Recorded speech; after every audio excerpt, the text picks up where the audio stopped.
For more on the life and legacy of Stephen Hawking, I'm joined now by Dr.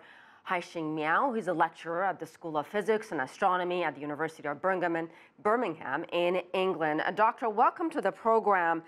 Stephen Hawking was considered one of the world's greatest scientists, but what would you say was his greatest contribution to science? I think there are many aspects of his scientific activities. One, as we may all heard of, is the theory about black holes, and in particular the Hawking radiation, you may have heard. And I think apart from that, he's also a great writer, about physics and also popularizing this very abstract concepts, physics concepts to the public. Well, I still remember when I was, Go ahead.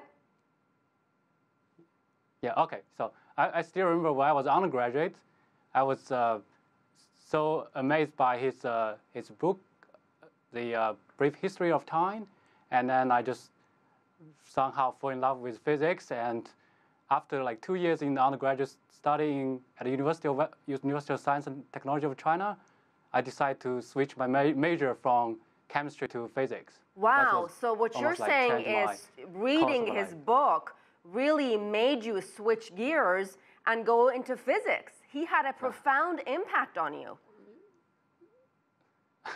I guess so. So that's why I feel this opportunity is kind of precious for me in some sense to show my respects to this great, some kind of teacher. Dr. Miao, can you explain to us perhaps in simple terms, I'm not a scientist, a lot of us are not physicists, this idea of black holes and relativity, what does that exactly mean? But explain it to us in a way we can understand. Okay, so black hole is a kind of extreme object where the space-time is kind of just wrapped up and in a kind of weird state. You can think about like this curved space in terms of like the Earth is curved. But if you think about time is curved, means that, if you are sitting in, say, 10th floor higher, and then you have a clock, and then you have a clock which is on the ground, you found that it's click in different rates. For black hole, it's kind of extreme in the sense that if you have a clock just near the horizon of this black hole, from outside it looks like the time has stopped. So it's kind of really weird object. With recent discovery of the gravitational wave, we now have kind of new tools to study this exotic object, and then eventually, we may learn more about it. I think just stay tuned. So with more observation of gravitational waves, we can actually learn more about it. Clearly, you loved his work. You loved his books. He was actually quite popular in China. Why? I personally, I just, his writing is just so good.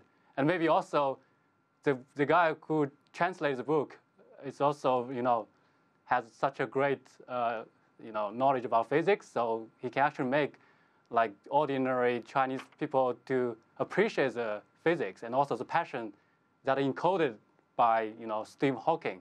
I think the translator did a great job. And also for me, I think he is just amazing. He can explain physics in very simple terms. At that time, I even thought I understand all physics, but of course, that's not true. All right, we'll leave it there, Dr. Haixing Miao, and I would like to just add my favorite quote from Stephen Hawking: "The greatest enemy of knowledge is not ignorance, it is the illusion of knowledge."